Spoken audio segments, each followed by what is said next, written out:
Hello, hopefully this is working. Say hi if you can see and hear me.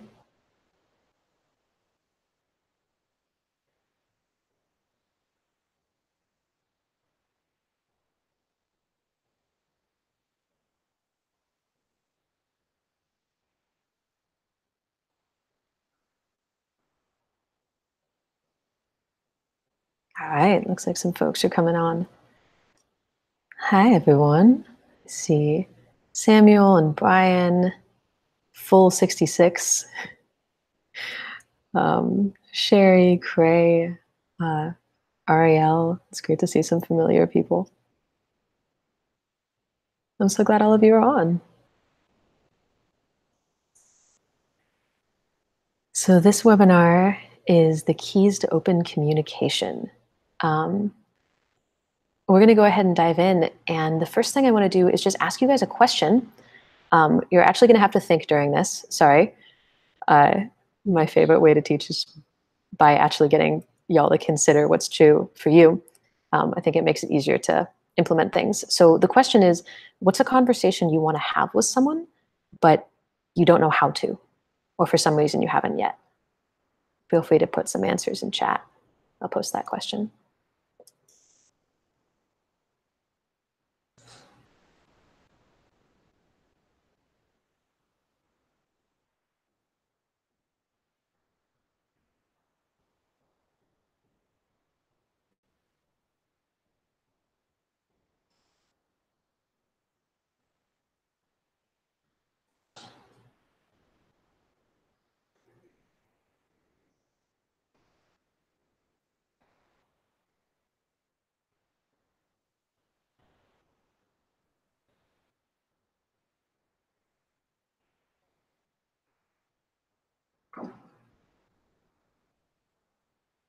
Cool. So assuming you've considered that a little bit, for those that don't know me, I think most of you do, but since this is being recorded, I'm going to be awkwardly intentional about things. I'm Sarah. I am in Austin, Texas, and I am involved with a movement called authentic relating, which is a way of having deeper conversations with people in your life and creating spaces for authenticity to occur.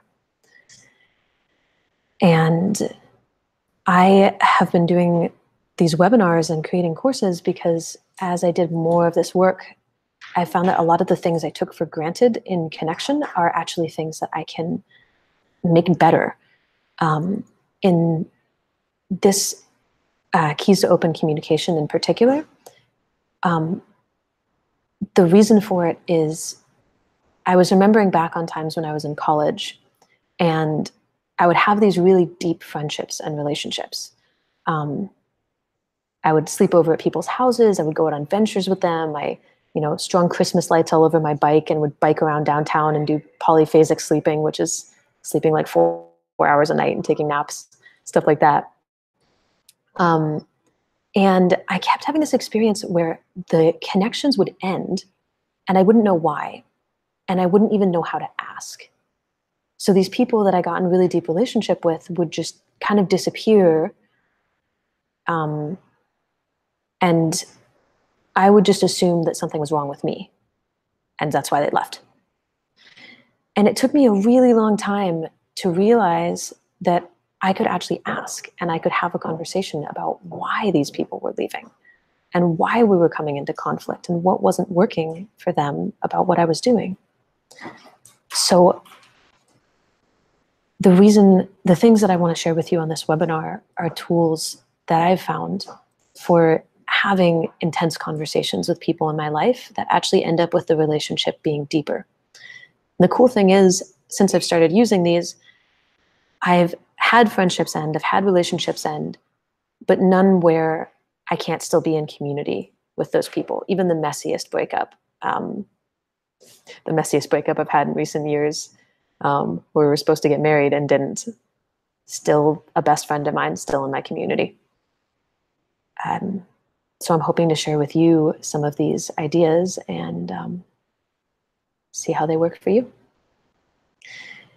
And then at the end, there's going to be a special offer for those who stick around to the call, about 30 minutes in, to a course that I've created that's meant to help you integrate things like this into your life. It's really hard to transform relationships that you're in without some form of support or help. And I've developed a course that I think can give you that. And from everyone who's taken it, it seems like it's had pretty amazing results. So stick around for that. Okay, let's get started. There's a couple different parts to how you have conversations that transform conflict into intimacy.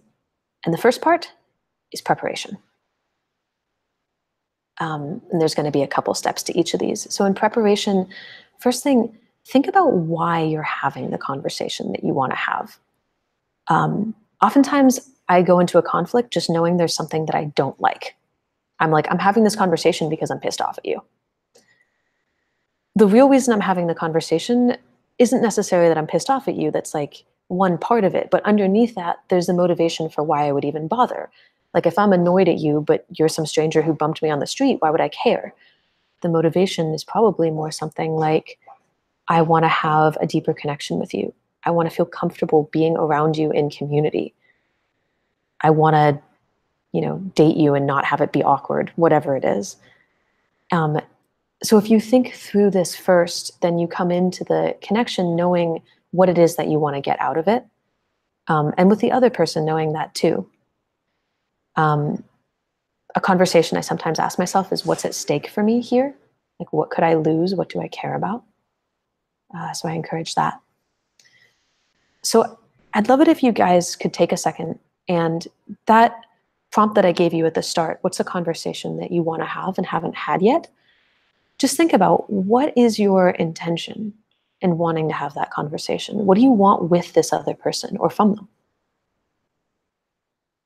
I'll give you just a couple seconds, and feel free to post in chat if you'd like.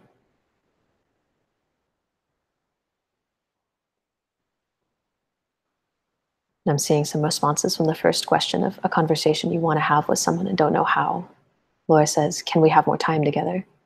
And Abigail says, magical mechanics and how to use magic in daily life with a conscious community. Well, that's cool.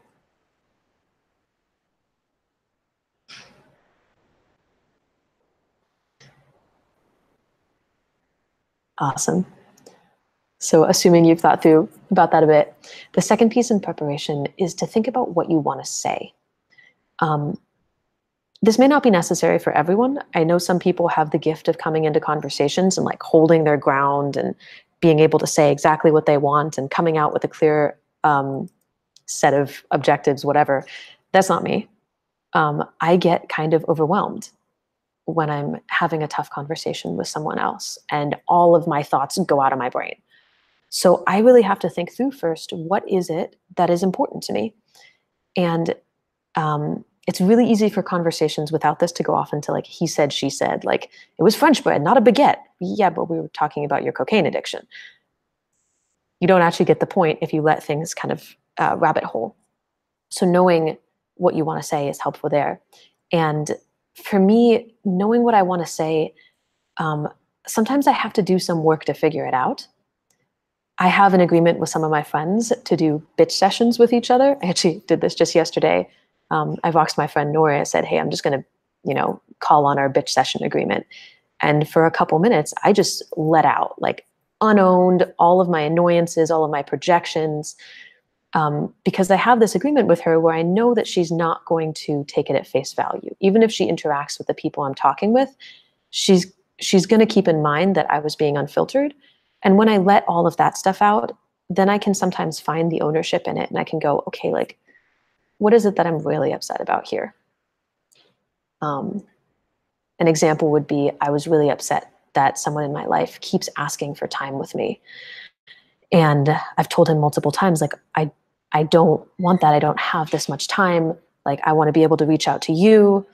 And so I'm frustrated because like this person keeps crossing my boundaries and like, why are they being so insistent? Don't they care about me? And when I went through it, the truth is I'm scared that I can't hold my own boundaries.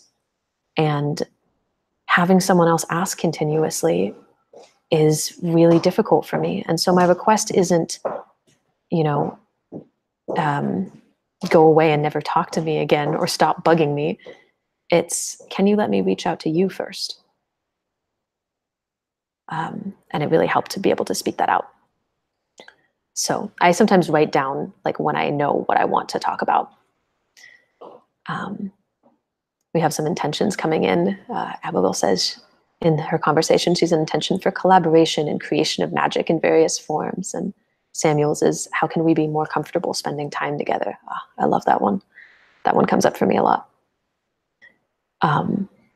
Great, I'm gonna keep going, and hopefully this gives you guys some more insight on what you can do in these conversations. So 2 more parts of preparation. One is to set up the space. So in the course that I'm going to tell you guys about a little later, it's called Authentic Life Leadership. One of the things we talk about is there are 3 types of context that affect how we are in the world. There's personal context, like our thoughts, our beliefs, our behaviors, our patterns. There's social context, the people we're around, which affects us a lot. And then there's environmental context, space, light, sound. Are you moving or not? Are you in a place where you feel comfortable, or a place that's new? Are other people around or not? These often affect people, and they affect us at such a subtle level that we don't really realize it. We have spaces where we thrive the most. For me, I often like having tough conversations while I'm walking. Something about the motion helps me move things through my body. And so if I need to have a clearing conversation, I'll say, hey, can we go for a walk on the greenbelt? So think beforehand, what is your ideal space? And try to set it up so that you meet the other person in that space, and ask them too, what is the best space for you? Where are you most comfortable? Sleep and food, also really helpful. And the last piece of preparation is to claim your power. This one is really important to me because it's one I continuously have trouble with, and probably the most powerful tool I've learned in the last couple years, which is the distinction between rules and requests, basically. What I can do myself and what I'm asking someone else to do. I don't have power over someone else. I only have power over me. So in my example earlier, I can't actually control how much my friend reaches out to me. It might be habitual for him to just send me messages and invite me to things. And like, it seems like that's still happening, even though I've made a request like, hey, can you contact me less? Can you let me lean in? And so my question then is like, what is under my power to do? It's under my power to get annoyed at him, but it's not under my power to make him change. But things that are under my power are, I could not respond to the messages. I could block him if I wanted. I could only respond to things that I've initiated. Like even if he sends me a request, I could say, okay, like I'm only gonna schedule this if I send the request back to you, like even if it's the same request. These are things that rely only on me. And it's been extremely empowering for me to realize that I can take control over my own reality in that way. So I'm curious for you guys, like as you think through a conversation that you want to have, what is under your control to request, and where are you asking for something from the other person that they may not be able or want to give? I'd actually love if you take a second to consider that right now. What is it that you genuinely want? What's your intention? What are the main things? And what's under your control?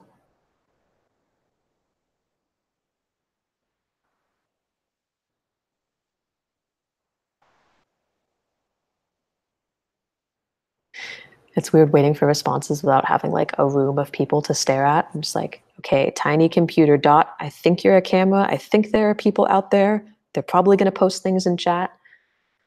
That's a weird form of connection. So I'm just going to try to imagine you all there and feel you. Awesome.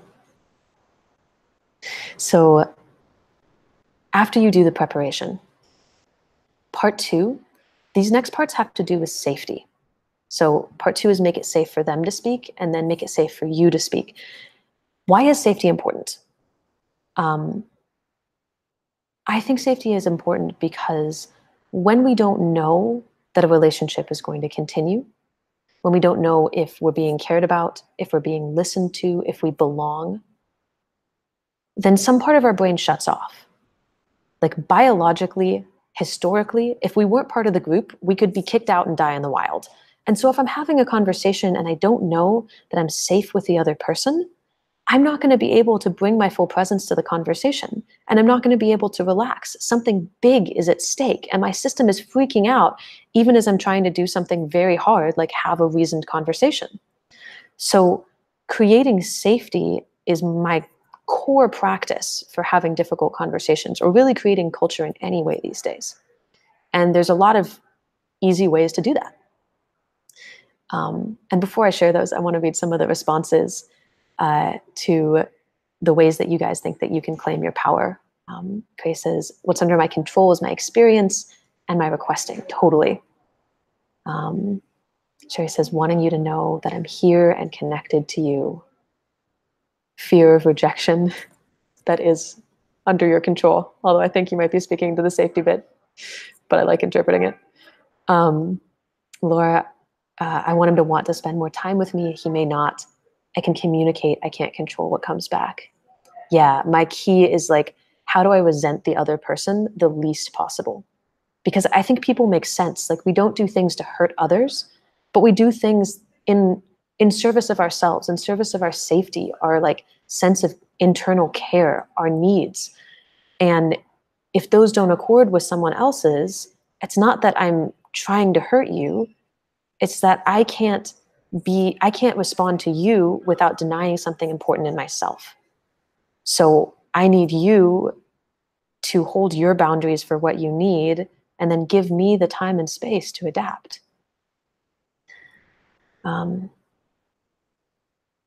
So I found claiming your power to be really important.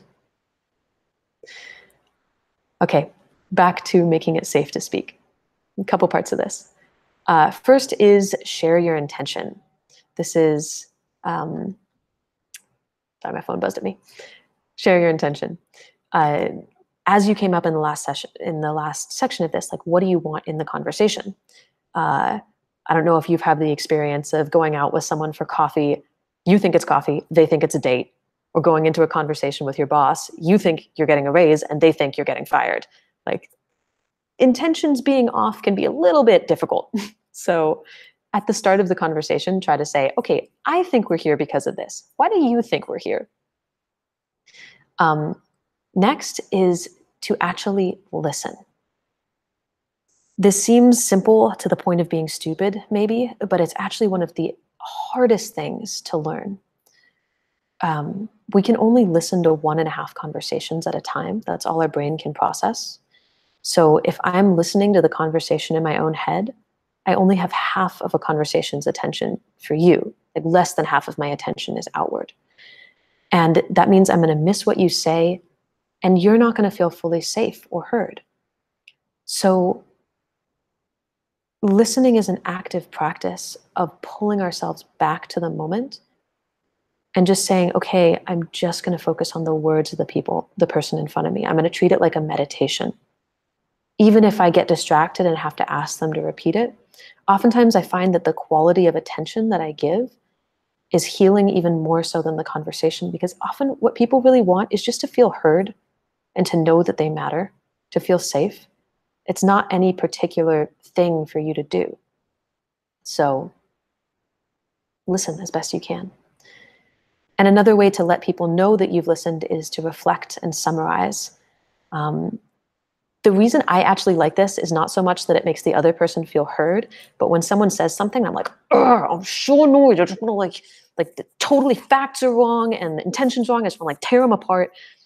If I make myself reflect first, it gives me enough time to de-escalate. It's kind of like taking 5 breaths, but more effective because the other person gets to feel heard at the same time. By the time I finish reflecting, like, what I heard you say is that you think I'm stupid and that I look bad in this shirt.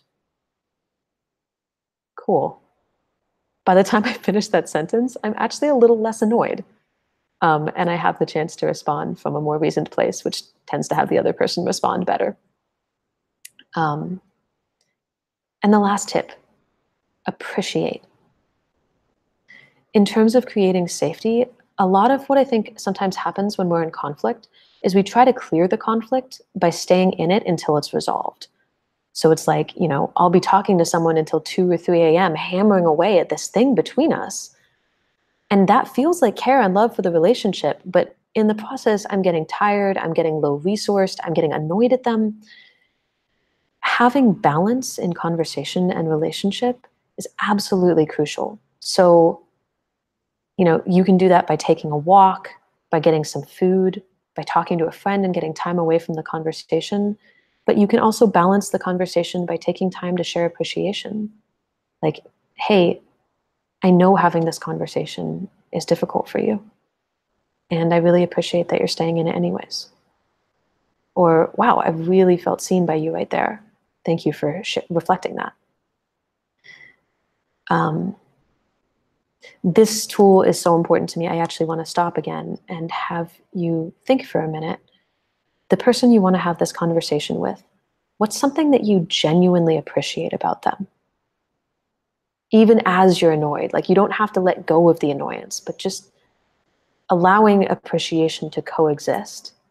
What do you appreciate that would make it even worth having this conversation?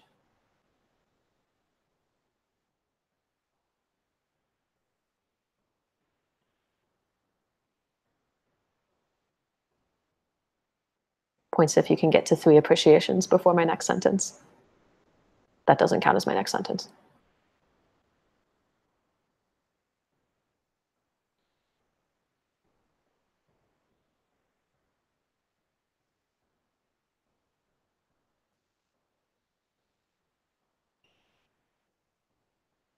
Cool.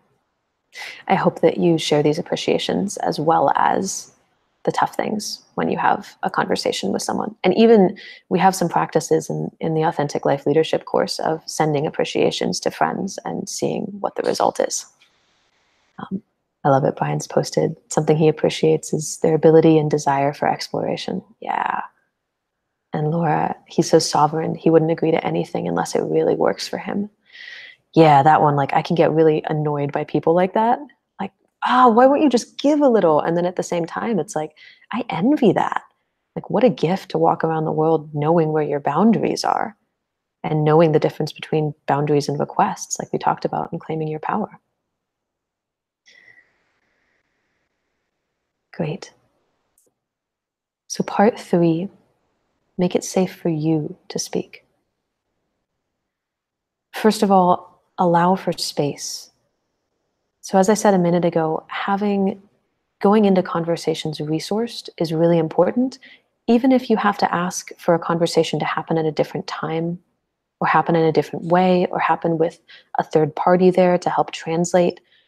Really feel into what you need to feel resourced, because it's tempting to just jump into tough conversations because they need to happen. But if you're having a conversation from not your best place, like the conversation's not going to go as well. So I really suggest, finding what your groove is and maybe taking some time to think this through. For me, for instance, I have like a lot of energy in my body a lot of the time. And so I'll go for a run before I have conflictual conversations because it like works some of that energy off. So I actually have room to listen to someone else. So yeah, what's your zone of genius? The second is to ask for consent. Ask someone else. Are you open to having this conversation now? Is there anything that would have you feel more comfortable? In terms of belonging and safety, if I'm worrying the whole time that the other person doesn't actually really want to be having this conversation, especially if they have nonverbal body language that's like turned away, not making eye contact, checking their watch or phone, as the case may be these days, I find myself talking faster. I find myself getting more tense. It's really good to make sure that you have consent and openness from the other person before you start talking. I find that just for my own safety. And then get shared reality. This is a term we use in authentic relating to mean getting on the same page with somebody else about what's happening. So make sure you're having the same story. Like, just like having the same intention, you want to make sure you're in the same conversation, like wanting the same thing, talking about the same thing, or at least realizing if there is a lack of junction in that. Also try to get what each person's story is here, what happened for them.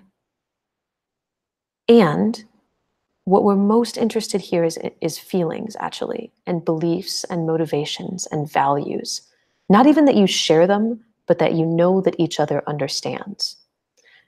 Story is an awesome thing to try to get clear on, but don't focus on that in the conversation. I studied conflict resolution for a while in college and got certified in it. And one of the things in the process of conflict mediation that you do is you get out the story of each side. And even in traditional Texas certified conflict mediation, you don't focus much on the story. It's just a way of making sure that each person feels heard, and then you go into the feelings and the beliefs, because people have very different realities, and trying to make realities align is kind of a futile task. It's more about how did you interpret something and how do you move forward. But each person having space to speak is important too.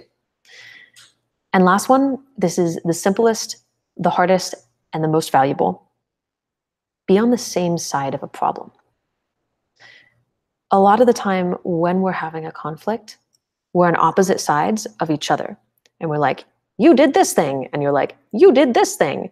And you're the problem. No, you're the problem. We like make the other person the problem. When what's really happening is the problem is that we're having conflict in our relationship. Well, the problem is that we don't feel safe with each other, whatever it is. And if we can move around to the same side of the problem, rather than the problem being each other, the problem is like over here, this glass of water. This is a problematic glass of water. If we're both looking at that together, we're less triggered. We have more of a chance of actually according with each other, actually solving the problem, because we're not making it personal. And then we're aligned on something, and it's like we're working together rather than at cross purposes. Sometimes I even imagine the problem like a little gremlin, and we're both kind of like fighting it together. I don't want to turn the other person into my gremlin. Awesome. And the very last thing I'm going to leave with you guys with is a magic trick for having better conversations. And this is to talk about how you relate. Have a conversation about, like, prior to having the actual content conversation of the conflict or whatever it is that you want to talk about, okay, what would make you feel most comfortable here? What do you need to feel safe? What do you want to get out of this conversation? What patterns are showing up for you here? Really getting out, like, how do you frame conversations best? And afterwards doing a debrief. Okay, what worked for you in that? What didn't work? How could I be with you more? These are incredibly loving and powerful questions that we usually don't ask each other. I actually have a couple of these written down, a little worksheet for you guys. If you want that after the call, feel free to shoot me an email, sarah@authrev.com, put it in chat, and I'm happy to send you that worksheet. I think most of the growth in my conversations that's created the difference between those college situations where I would lose friends and not know why, and the situations I have in my life now where even if the form of a relationship changes, the love doesn't. A lot of that is having these relational conversations, talking about how we talk with each other. Sweet. So I hope that was helpful. I'd love if you post in chat any insights that you got from this. And before you go, there's one last thing that I want to tell you about. And I'm just laughing at myself. Marketing is hard, guys. There's a way in which I'm like, I don't want to like spoil the content of the call by like pitching you on something. And I've had this reframe in my mind lately, which is like, when I tell people about a product, it's not about that I'm asking you guys for something. It's actually that, like, I really believe in this. I've been getting messages from people that are taking this course that say, like, I put my partner through it and all of a sudden they understand me and they can listen and like get me in a way that they never could before. And I'm feeling comfortable in social situations for the first time.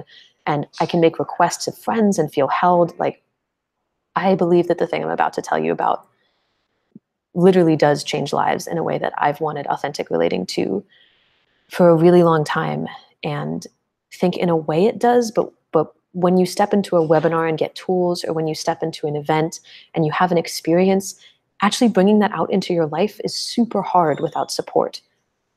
And so what I've created is a 9-week online course that actually takes you through the process of setting up your brain and your life for better relationships, and then deepening conversations, developing emotional resilience, making good requests, changing social situations, seeing the context of where you're at, getting feedback from people in your life on how you show up. It's all the most powerful tools I've found in the last several years.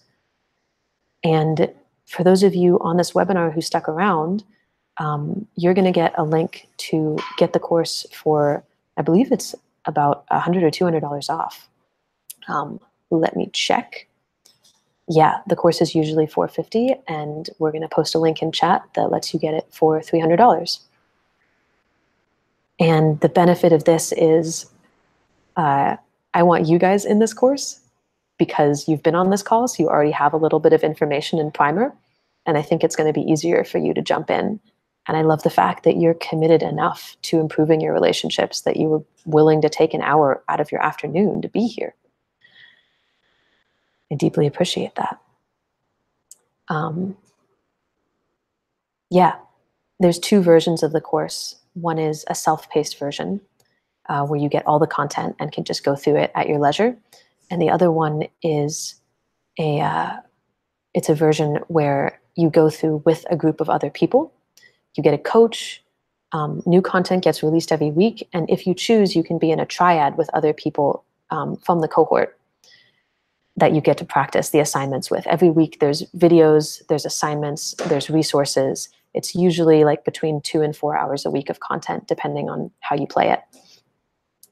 And with your triad, you get to do the assignments and get support directly within your life. So it's a lot easier when you have people to practice with that know what's going on, to actually then integrate it out.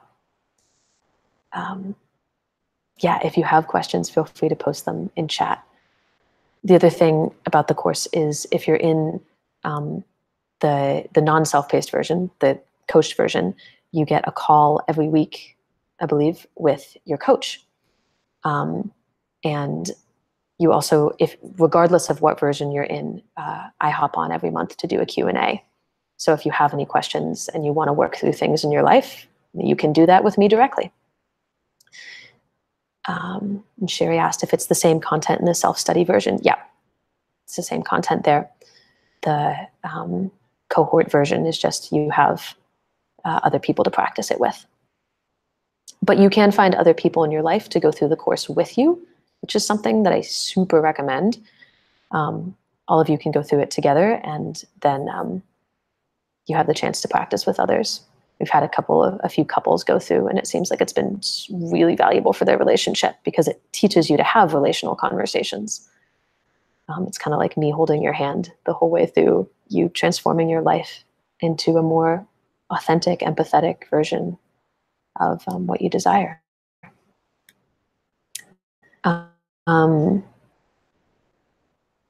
Yeah. Feel free to keep posting questions in the chat. And in the meantime, I'm going to read a couple of testimonials so you know what this looks like. And Laura's posted the next class begins on Thursday, October 11th, and we'll have another cohort beginning in November. So you can sign up and say which cohort you want to do, or sign up for the self-paced version. And the course goes for 9 weeks. And you have access to the content indefinitely. So if you don't finish it within the 9 weeks, you can always come back and do a recap later. So some of the shifts. I've gotten more in touch with the ways I get triggered when I need to ask for help. It feels like I can more readily identify my personal contexts around asking for help in the moment. I'm experiencing deep quiet with others and more confidence to the point that I'm seeking out social interaction. One participant said that the course went so well for him that he and his triad are going through it a second time. Another person says, I'm taking way more responsibility in my relationship with my husband. I'm beginning to see that many of my issues with him aren't about him. I have more awareness of my words and their impact on my kids. I feel more grounded, real, and authentic in my interactions with people. These are just some of the things that people mention.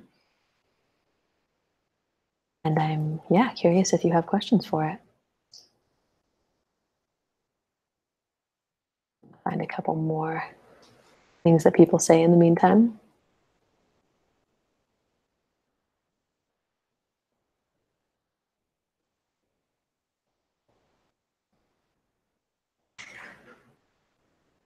Actually, I'm going to fail at the internet and finding that.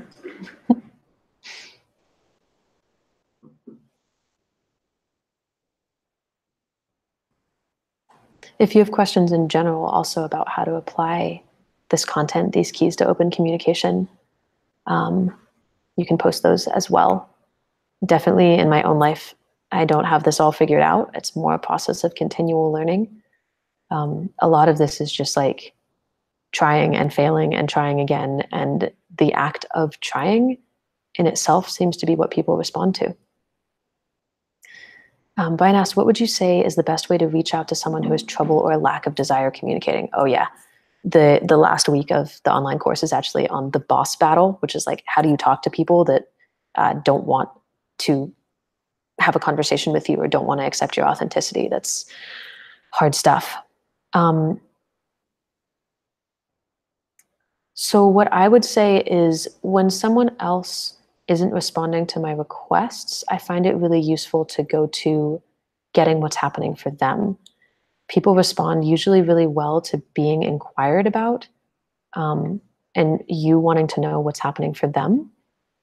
So I would ask, like, what's happening for you in this connection? What do you want?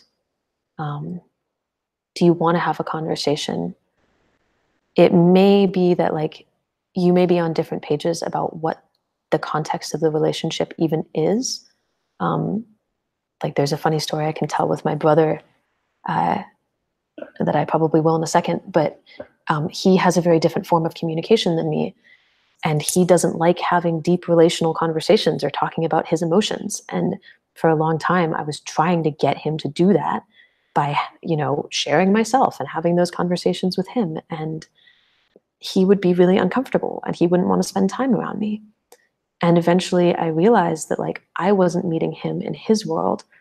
So when someone doesn't want to talk to me or is having trouble communicating, I try to figure out like, what's their world? What language do they speak? How are they when they're at their most natural? What are their spaces that make them most comfortable even? With my brother, we had this big conflict over having these different languages.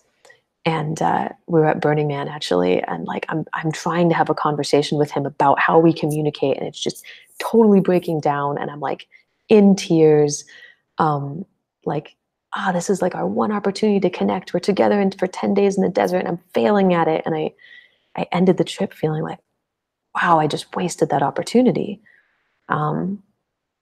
Like why couldn't he just talk about his emotions with me?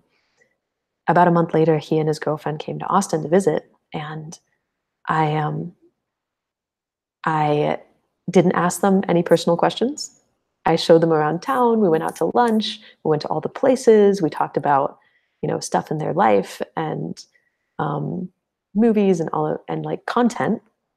And we had this fantastic time. And at the end of the night, we're at this coffee shop slash bar having a drink.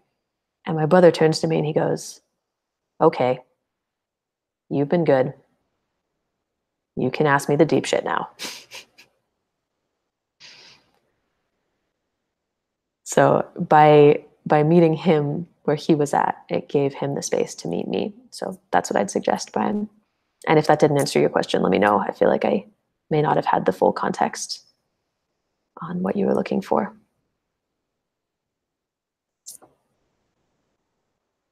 But it gave me an excuse to talk, so I appreciate that. And it looks like Sherry and Anne have joined the course. I'm so excited. I can't wait to see what you guys think about it.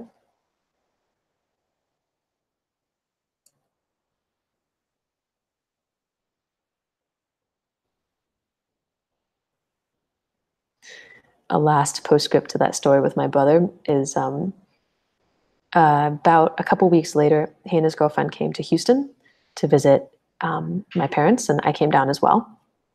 And we're having dinner, and we ended up having this conflict at the dinner table, which is not uncommon for my family.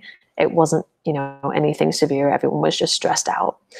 But my brother, like, so wanted my parents to like his girlfriend. He so wanted his girlfriend to like have a good experience of my family. And he's like super high stressed, and like, we have this conflict, and everyone like goes off to their separate rooms. And I'm up in my room, packing up, and my brother comes up and he sits on the bed and just goes, "Fix it. Do your magic, fix it."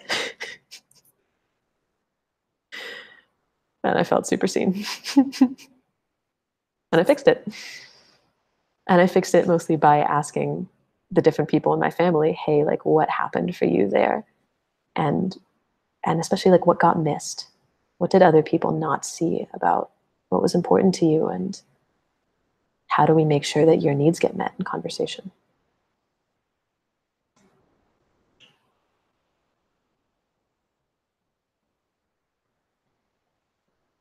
It was great. um, I want to read you guys one more quote from the course that I was looking for and just found, because this was the most, it's just amazing for me hearing it. This is actually a friend of mine that I've known for years and years, and her partner went through the course, and she said, this is her quote: "Having been in many relational leadership and authentic relating trainings over the years, I've been longing for my partner to understand the power of communication and context on an educational level." Wow. What a transformation I'm witnessing. We've been together over a year, and he's been a pretty solid communicator, but the person he's becoming through this program is truly awe-inspiring. I love geeking out on the content he's learning and discovering new possibilities for our relationship by doing the assignments he's given. It's nourishing parts of our relationship that we didn't even know needed nutrients. I'm deeply grateful for this program and thankful for his ability to integrate everything he's learning so effectively. And she actually gave an example. During his fourth week of, I can talk. During his fourth week of the program, we got into perhaps the biggest argument of our relationship. We'd both been extremely busy with little space for each other, and finally, we snapped. As much as we tried to listen and communicate, it was clear we were under-resourced and needed space. When he shared he wanted to take space before continuing because he wasn't resourced enough, I was slightly shocked, but I knew how right he was. In the end, him making this call provided the exact medicine we needed to come back and be able to navigate the tension effectively. I see this possibility as a direct effect of the program. I was so proud and thankful for his clear boundaries so that we could come out on top together. Seems like a beautiful example of a lot of the stuff we talked about on this call.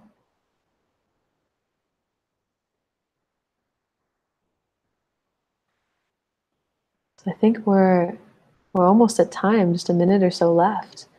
If you want to say any last things in chat, feel free to. And I'm so grateful that all of you came on this call. It was really fun, like seeing the messages pop up in chat and getting to share this with you. Feels vulnerable to share things that I care about so much, like communication. Thank you for being on.